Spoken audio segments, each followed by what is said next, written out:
আমি তোমাদের সঙ্গে শেয়ার করব কিভাবে তেহারি রান্না করতে হয়। প্রতি বছর মহরমের দিন আমি কিভাবে তেহারি রান্না করি মাংস দিয়ে, সেইটাই আজকে আমি তোমাদের সঙ্গে শেয়ার করব। চলো দেখে নিই তেহারি রাঁধতে কী লাগছে। তো অবশ্যই প্রথমে আমি তোমাদেরকে দেখাই, এখানে আমি ছোলার ডাল আগে থেকে ভিজিয়ে রেখেছিলাম, আর এখানে আমি মাংস নিয়েছি মটন। তো মটনটাকে আমি প্রথমে জাল দিয়ে নিয়েছি লবণ আর হলুদ দিয়ে, পুরো পানিটাকে শুকিয়ে নিয়েছিলাম জাল দেওয়ার সময়।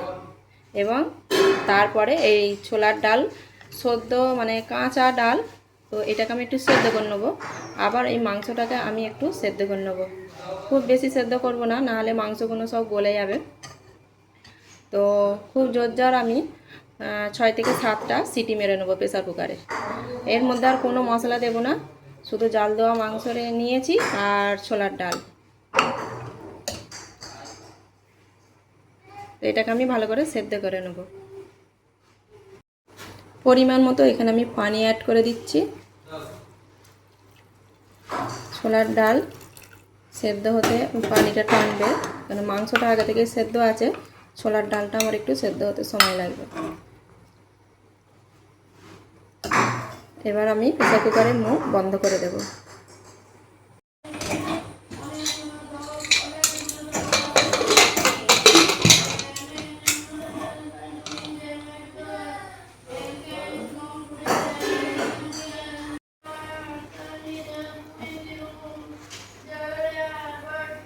আমি আলু নিয়েছি, তো এরকম ছোট ছোট আলুগুলো আমি গোটা গোটা রেখেছি, আর বড় আলুগুলোকে আমি এরকম মানে 2 পিস, একটা আলুকে 2 পিস এরকম করে কেটে নিয়েছি।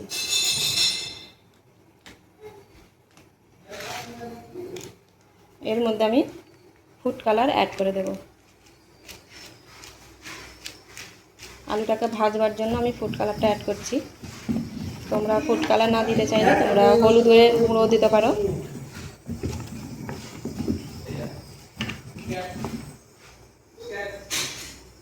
এবার এই কড়াইয়ের মধ্যে আমি আলুটা ভালো করে ভেজে নেব।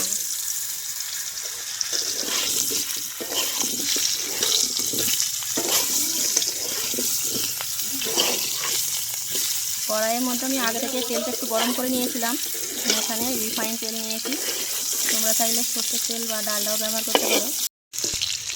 আলুটার মধ্যে আমার রং ধরে গেছে, মানে হালকা ব্রাউন কালার হয়ে গেছে আলুটা, এবার আমি নামিয়ে নেব। ডাল আর মাংসটা সেদ্ধ হয়ে গেছে, আমি এখানে 80% মতো সেদ্ধ করে নিয়েছি। তো আমি আজকে তোমাদেরকে বাইরের উনুনে রান্না করে দেখাবো। চলো, এখানে আমি রিফাইন তেল নিয়েছি, আর এর মধ্যে আমি পেঁয়াজ দিয়ে দেবো।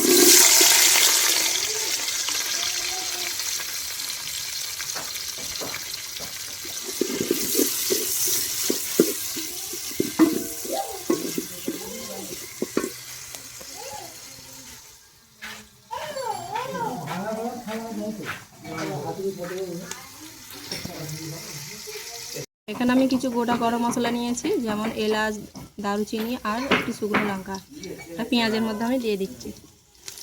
পেঁয়াজটা হালকা ব্রাউন কালার আসা পর্যন্ত ভেজে নেব। এখানে আমার পেঁয়াজ হালকা ব্রাউন কালার হয়ে গেছে, এর মধ্যে আমি এই ছোলার ডাল আর যে মাংস সিদ্ধ করে রেখেছিলাম দিয়ে দেবো।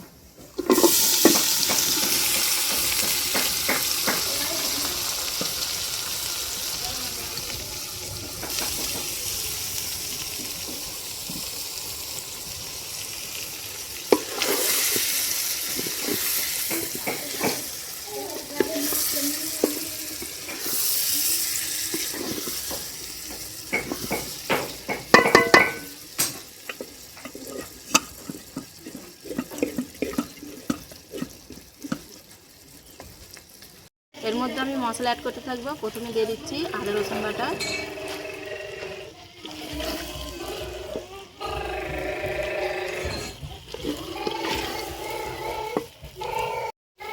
হলুদের গুঁড়ো,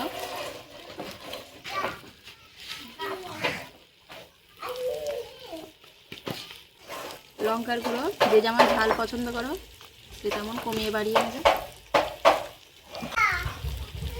জিরের গুঁড়ো,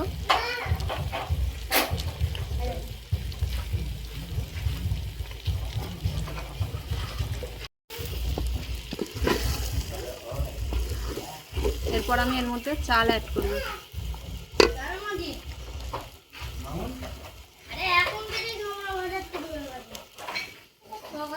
চালটা আমি আগে থেকে ধুয়ে রেখেছিলাম, এর মধ্যে দিয়ে দেবো।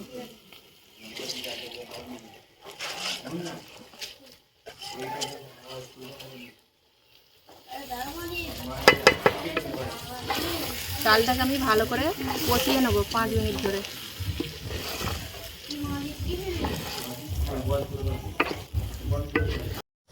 এর মধ্যে সামান্য লবণ অ্যাড করছি, কারণ আগেই একটু লবণ দেওয়া আছে, মানে যখন ডাল আর মাংস সেদ্ধ করেছিলাম, তো লাগলে আবার পরে দিয়ে নেব। এরপর বাকি মশলাগুলো এবার আমি অ্যাড করে দেবো। যেমন গরম মশলার গুঁড়ো দিচ্ছি, প্রত্যেকটা মশলা আমি 1 চামচ, চা চামচের 1 চামচ করে দিচ্ছি। মিট মশলা এবং বিরিয়ানির মশলা। এবার এটাকে ভালো করে কষে নিয়ে এর মধ্যে আমি পানি অ্যাড করে দেবো। আজকের ভিডিও তোমাদের ভালো লাগলে অবশ্যই আমার চ্যানেলটিকে সাবস্ক্রাইব করে আমার পাশে থাকবে এবং কমেন্টে জানাবে আর কি কি রান্না তোমরা দেখতে চাও।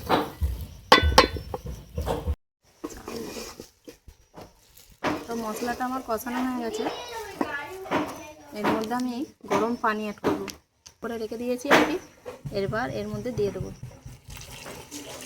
গরম পানি দিলে মানে তেহারিতে ভাত একটা একটা থাকে এবং তাড়াতাড়িও ভাতটা রান্না হয়ে যায়।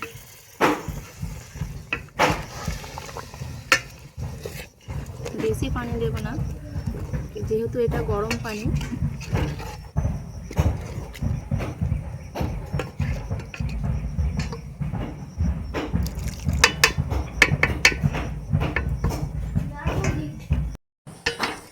পানিটা সঠিক মাপ তোমরা কী করে বুঝবে? এই যে ভাতের উপরের মাপ থেকে 1 ইঞ্চি পরিমাণ পানিটা আমি দিয়ে নেব।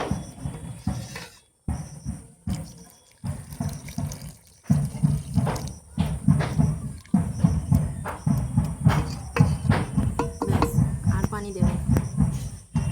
এটা ঢাকা দিয়ে আমি রান্না করে নেব। ভাতটা আমার এখানে ফুটে গেছে, প্রায় অনেকটাই সেদ্ধ হয়ে গেছে। এবার এর মধ্যে আমি আলু অ্যাড করে দেব।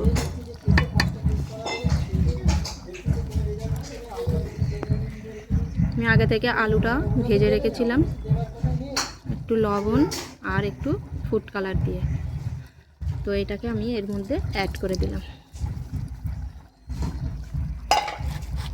এবার ভালো করে এটাকে কষিয়ে নিয়ে এবারে চাপা দিয়ে রেখে দেবো।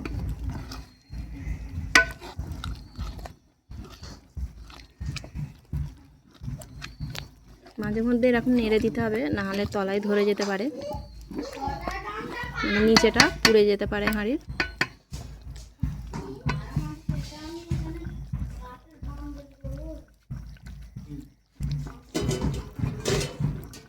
ঢাকা দিয়ে আমি রান্না করে নেব।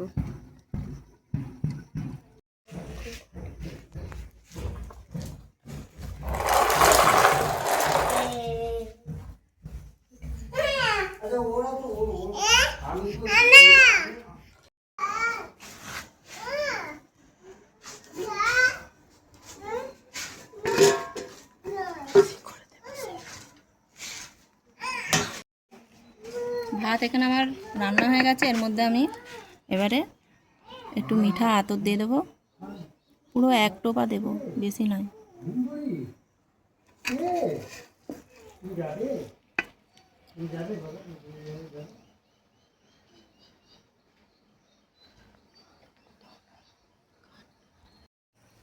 এর মধ্যে আমি কেওড়া পানি দেবো।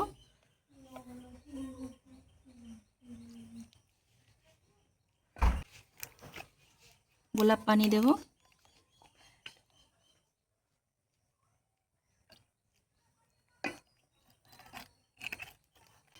এবারে বিরিয়ানির মশলা একটু উপর থেকে ছড়িয়ে দেব।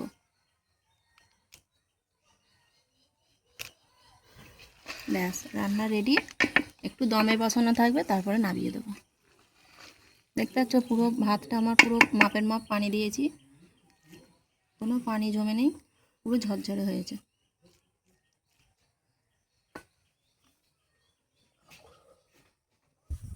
এইভাবে আমি 2 থেকে 3 মিনিট দমে রেখে দেবো, ব্যাস। তেহারিটা তোমাদেরকে তৈরি করে দেখাই। এইরকম ভাতটা কতটা মানে লোভনীয় হয়েছে এবং খুবই সুস্বাদু।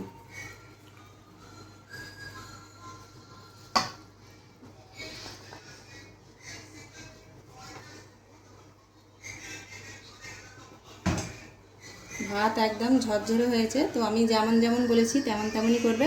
তোমাদেরও এইরকম ভাত পুরো একদম ঝরঝরে হবে, একটা একটা ডলা পেকিয়ে থাকবে না। শুধুমাত্র পানির হিসাবটা ঠিকঠাক দিয়ে নেবে, যেমন যেমন বলেছি ঠিক তেমন তেমন।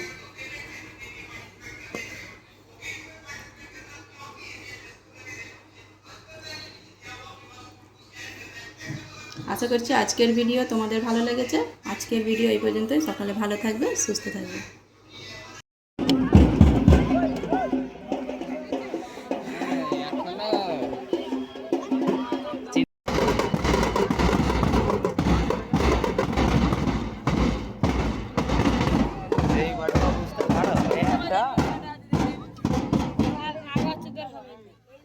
হ্যাঁ হবে না, সেটাই তো মনে হচ্ছে। না আমি ভেবেছি এটা আছে।